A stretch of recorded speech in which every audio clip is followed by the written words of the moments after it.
So we had President Trump who met with Benjamin Netanyahu and made a very strange comment, or at least many are questioning what it really means, that somehow the U.S. is going to go in, own the Gaza Strip, and make it the Riviera of the Middle East.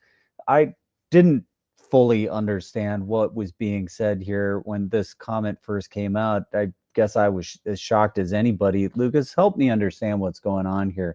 So are we really going to go in and bulldoze this area with U.S. bulldozers and then build high-rise condos and make this the next U.S. Virgin Islands? Is that the plan here? I mean, I don't know what we're really going to do, but we kid ourselves if we lay all of the blame of this at the feet of Palestine or Israel. The United States has had fingers in fingers, hands, maybe both hands, maybe all the way up to our elbows, up to our waist, up to our neck. We have used the state of Israel to insert ourselves into Middle East politics ever since after World War II. We do so throughout the world. And not only that, but ideas behind Zionism are many of the same ideas that that were built into the American project.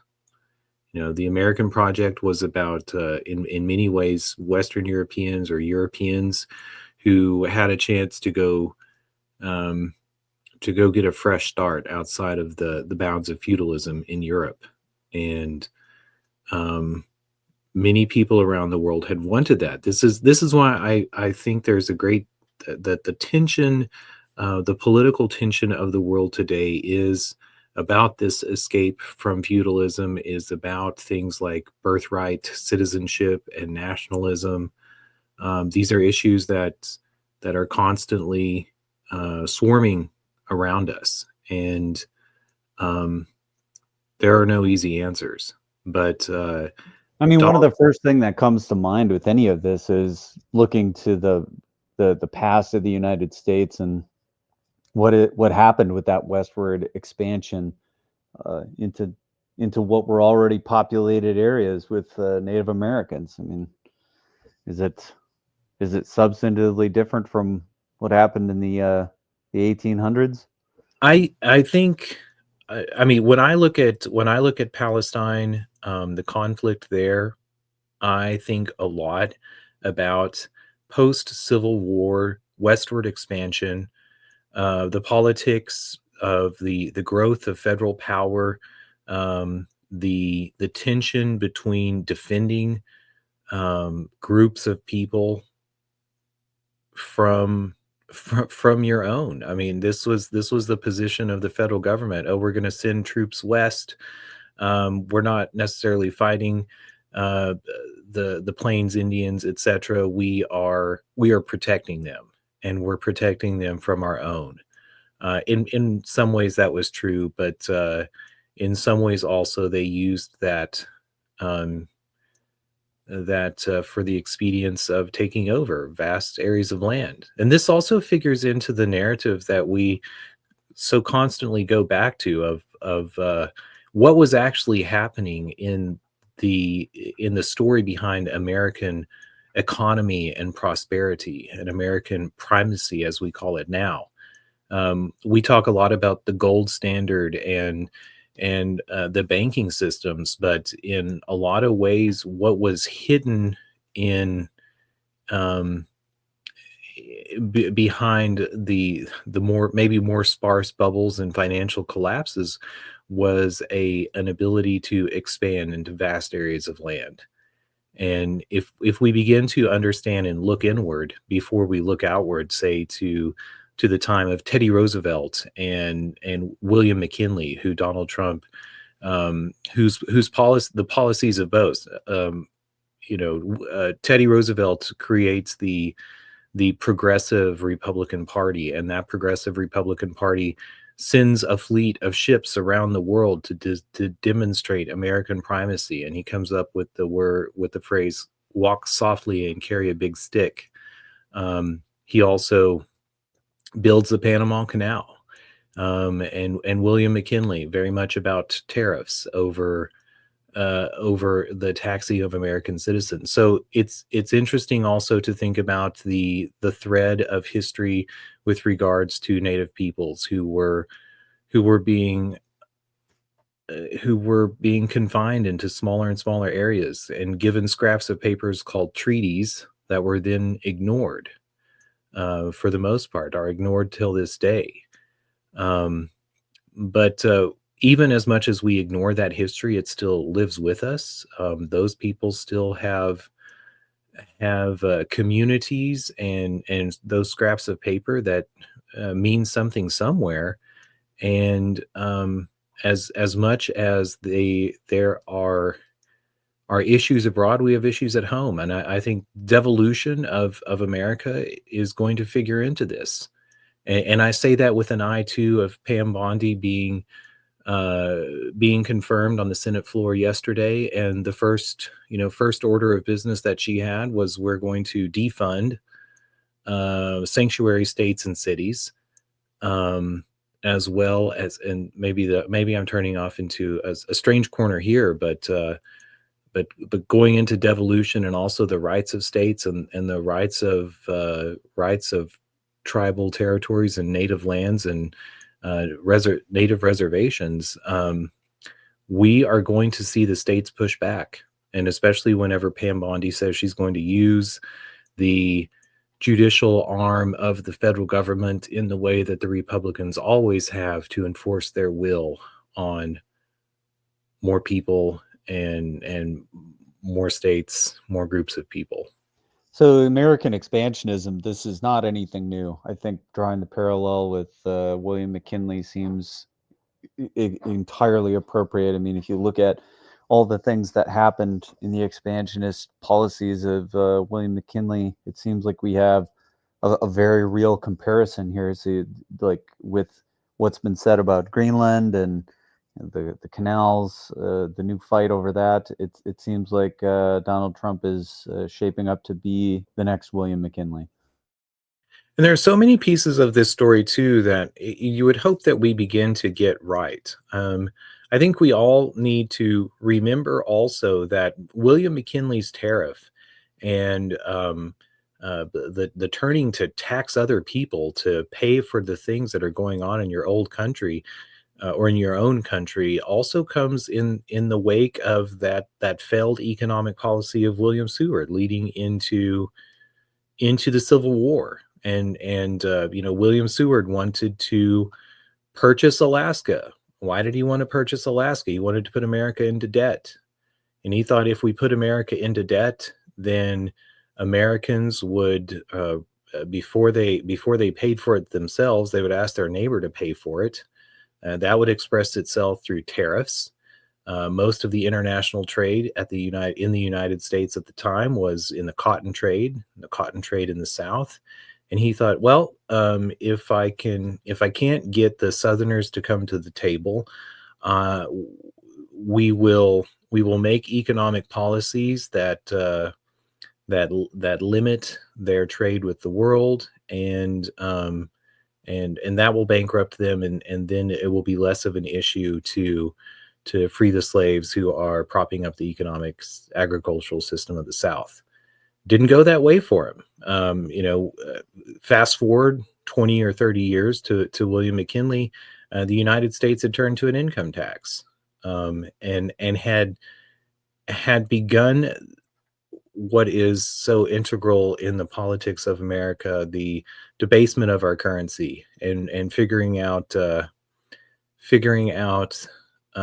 dummies to purchase the debt that was being passed around, and not just dummies, but also winners who were going to gain from that. I should say dummies, maybe a scapegoat, finding a scapegoat, and also finding financial winners who would continue to prop up that system. And that is analogous to the milkshake, the way that we distribute the dollar through the world today. And we should also add into this conversation, which is complex enough, but of great note, the links that Donald Trump has taken, President Trump has taken to curtail U.S. aid and what that program actually is, and also not just U.S. aid, but also the National Endowment for Democracies, because these are two of the shadow agencies that were distributing money around the world to get players to join into this system.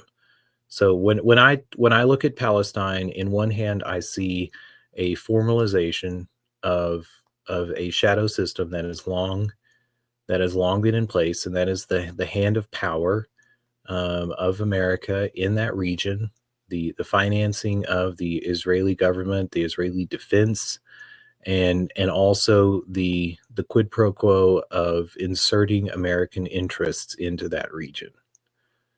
So, have you followed this USAID story? I mean, it's hard not to see it, honestly. It's the press secretaries out there talking about it, listing things off, pointing at it. There's obvious dubious things going on within USAID. So I don't know why they picked this one to go after first. I think that it's headline grabbing for sure, because there's stuff going on in here that seems very unpopular with the U.S. Current electorate. So I can see why they're going after this one first. I don't know if it's going to have the budget impact that's desired, but definitely this seems to be a way that money's been getting channeled around. One of the main ways. I don't know so much if it's going to have an impact on the budget, because so much of the budget goes towards Medicare and Medicaid, and without tackling those, and it may be put in the other hand, the banking and finance in America, that sector in America, then it's pennies. But this has enormous impact with how the United States conducts itself and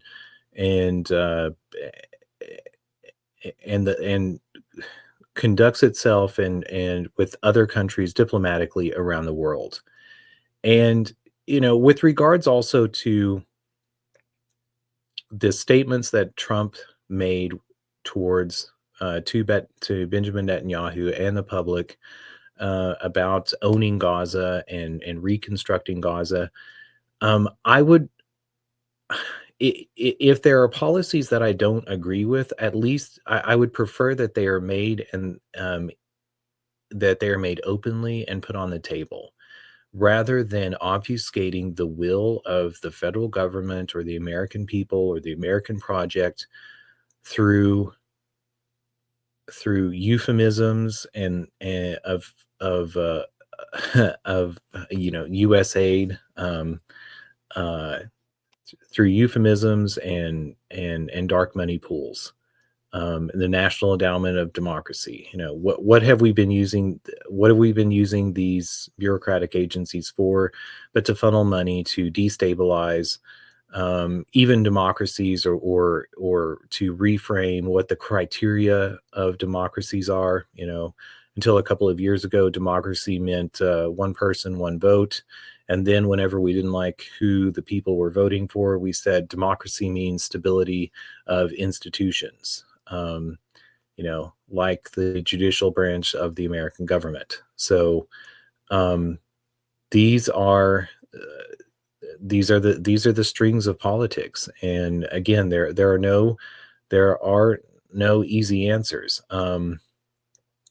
I guess the other thing that I think about when I see Trump statements towards Palestine, towards Gaza, is, the federal government and the Civil War in the United States was about exerting the consensus of a larger majority to stop injustice done at smaller levels.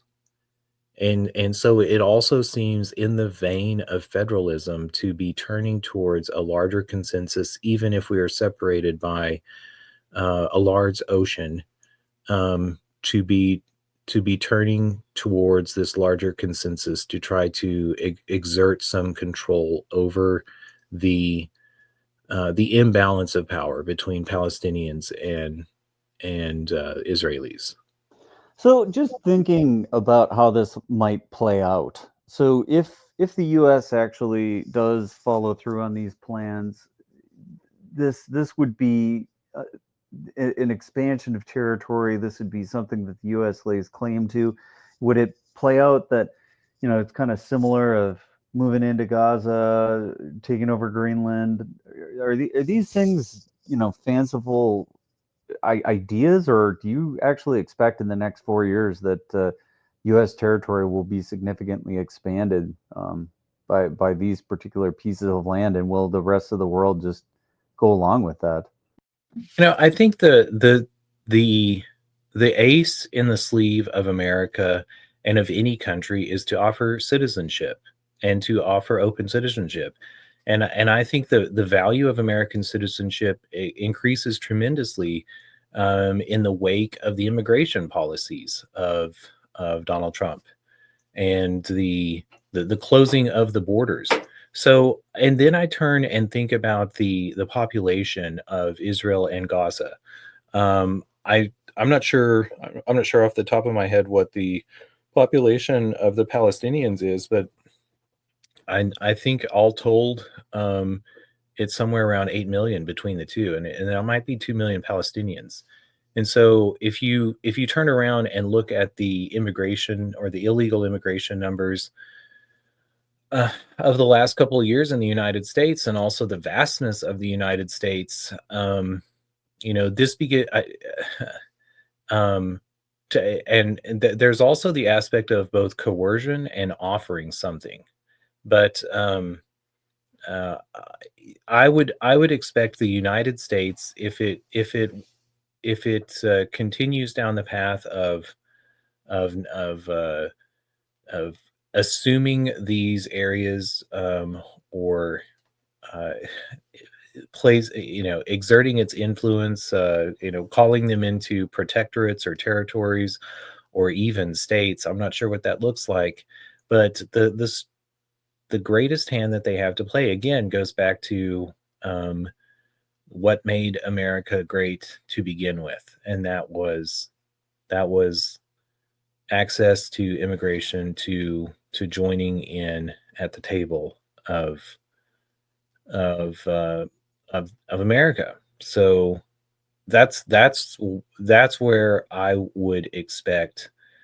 That's the bargaining chip that I expect that Trump is holding and plans to play. And I Um, think it's one that Greenland, at least some of the polling that I saw, they've rejected that. They said we don't really want to be a part of the United States. We'd rather be a part of the EU. So to some this extent, that carrot that's being held out, like I think, has been somewhat rejected, at least as the first salvo. well, there's a lot in name. This calls to mind. There was federal money. The Superfund Act is the short word for it. For that was the Superfund Act was made to fund recovery for areas that had been devastated by mining or nuclear waste or whatever it may be. And there was a town in Colorado who said, "We don't want money from the Superfund. We don't want to be a Superfund site, but we want money from Congress because we can't afford to fix this." And the detente, after 30 years of argument, was to accept the Superfund money, but not have it be named what the name of that town was. So they gave it some obscure name for a creek, a tiny creek outside of the town, and that way it wouldn't threaten the tourism. So, you know, and this is also, we can give Greenland and Israel sovereignty, but also open up immigration quotas and citizenship for those people, and that gives them what they want. Uh, some measure of a notion of sovereignty, however true or real that may be, but also binds them through relationships and associations to the the identity of America, of the United States. And this is also something that I expect to be played with Canada and Mexico, because it's a very, very powerful thing. And this was also, this was the notion of federalism and the states that existed, that the constitutional republics that came together in a union that was based on commerce. That's a very powerful sort of midway political organization. And if we can get the federal government out of this notion of controlling bodies, well, going back to Pam Bondi, I'm all for the federal government defunding states and defunding sanctuary cities, sanctuary states. Money should actually be coming and being coming from those smaller political institutions, and those that have the appropriation of land and property. The federal government doesn't have any of that, and I think that is also something that we are going to understand. And this, in some ways, the expansion of the breadth of the federal union will come at the cost of remembering the limits of its jurisdiction and what it appropriates in taxes and controls.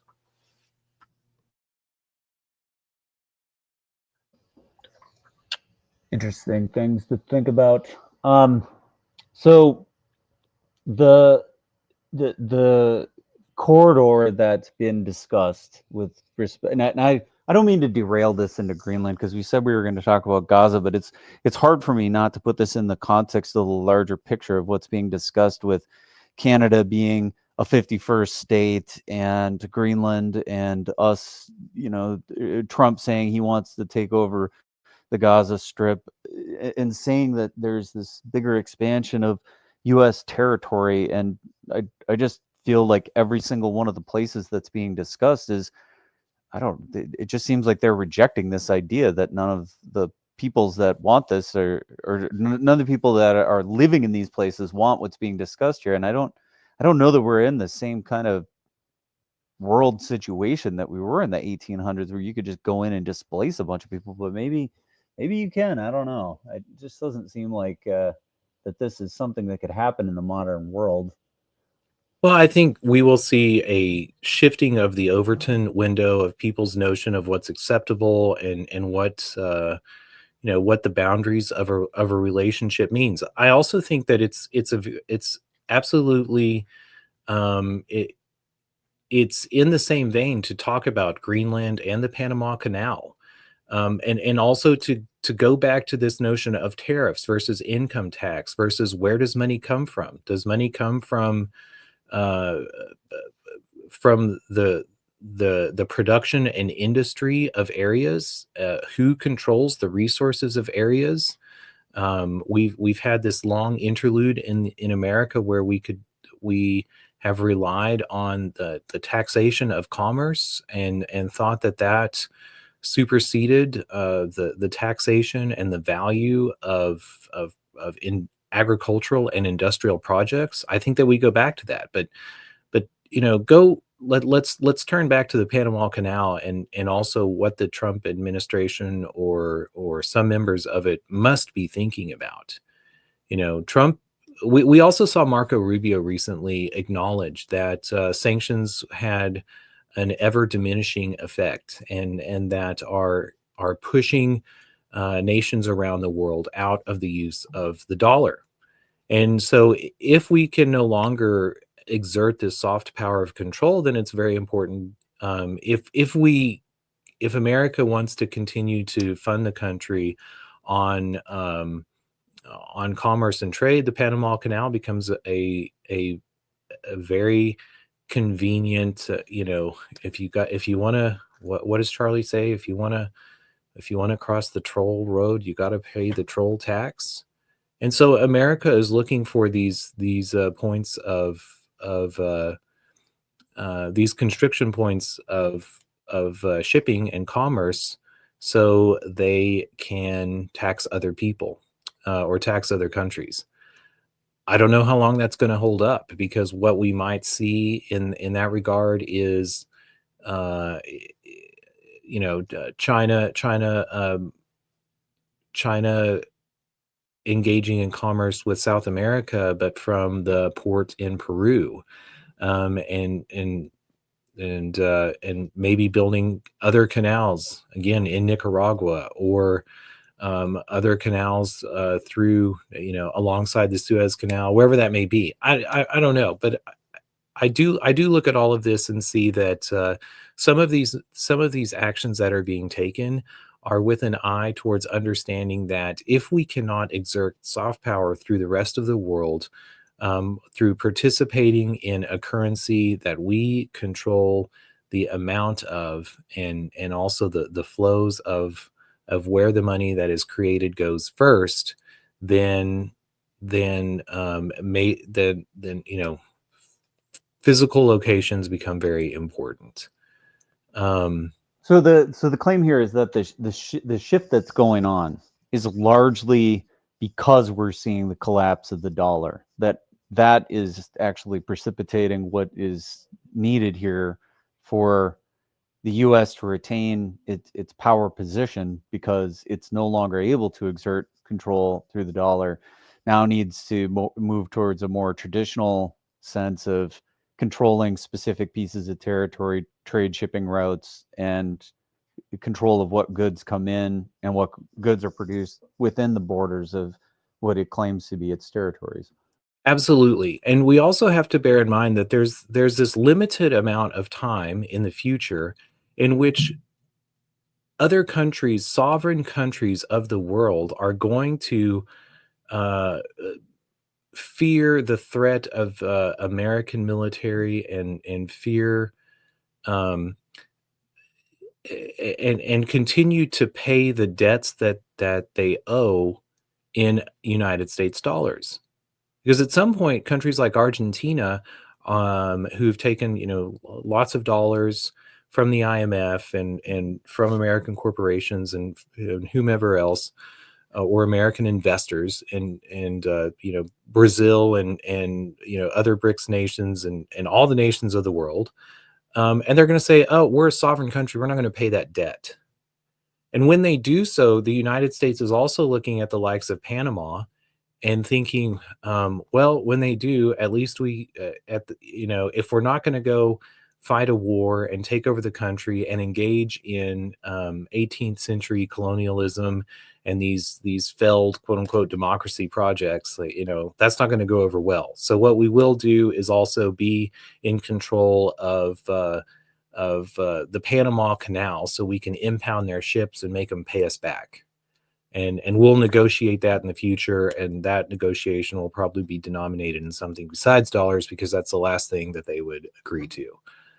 So, and this is also why I think the rush on gold has been so very interesting.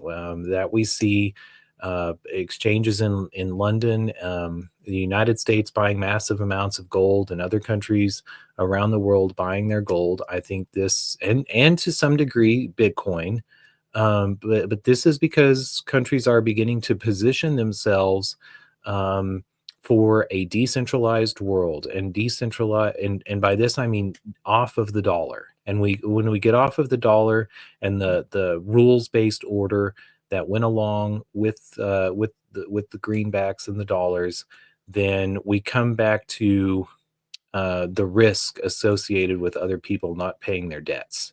So more reason that Panama Canal becomes very important, and also why the Middle East becomes very important. Going back to the Suez Canal, that's another very important waterway through which a lot of commerce takes place. So, and this is also why China understands this and has for some time, and this is why they have focused on their Belt and Road and building their Belt and Road initiative. Go back to Panama Canal and look at what the quid pro quo of the United States not taking over, control in name. It was for Panama to get off of the Belt and Road, and to pay more deference to the United States as opposed to China.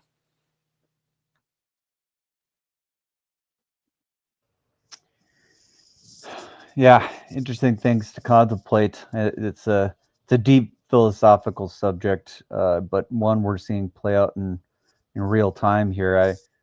I didn't really anticipate any of this being the first things that the Trump administration was going to focus on as they came into power. Did you get the sense during the campaign that this was how things were going to shape up, or were you a bit surprised to see it go this direction? I am not surprised in the least. Not from the, you know, the not from the blitzkrieg of of executive orders and action that they've taken. I think Donald Trump learned in his last administration.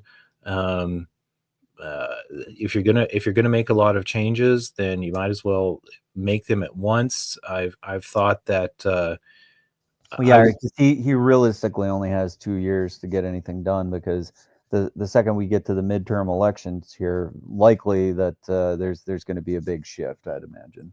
Well, and even, I mean, the things that he's been doing have not relied on the approval of Congress. So even if there is a shifting in the balance of power between Democrats and Republicans, or the blocks of nationalists versus globalists that exist in both of those parties, I think what he has been relying on is doing as much as he can with the with changing the bureaucracy and using the power of American trade to again change this Overton window. You know, like if there are legal challenges and and they they go to the courts, it takes quite some time. Um, it takes quite some time for those decisions to be generated, and in the meantime, you have people, people who get up and go to work every day and go to bed at night. And what's news today is accepted in 2 weeks and forgotten in four. And so he's also relying on making a lot of changes and changing the way that the world engages in commerce, engages in diplomacy, and whatever the courts come back with, he understands that they're political beasts and that their Achilles heel is the amount of time that it takes for them to issue decisions, and also the the lack of enforcement. You know, there was a time in our history where judges, especially federal judges, were terrified of issuing a decision that nobody agreed with, or that people ignored. You know, Roger Taney, Supreme Court Justice of the Chief Justice of the Supreme Court during Lincoln's years. He issued several decisions against Lincoln and the actions that Lincoln took, imprisoning, thousands of journalists in the United States, and imprisoning dissenting members of Congress, of the House of Representatives. Uh, uh, what else? He, evicting Clement Vallandigham from the United States, the man without a country. Like those were all actions that were taken by Lincoln that were declared unconstitutional or illegal by the Chief Justice of the Supreme Courts of the United States. Didn't matter because nobody listened to him. And Trump is beginning to understand the limitation uh, of the federal court system, but also the power of it. Uh, so he's making big moves in light of that.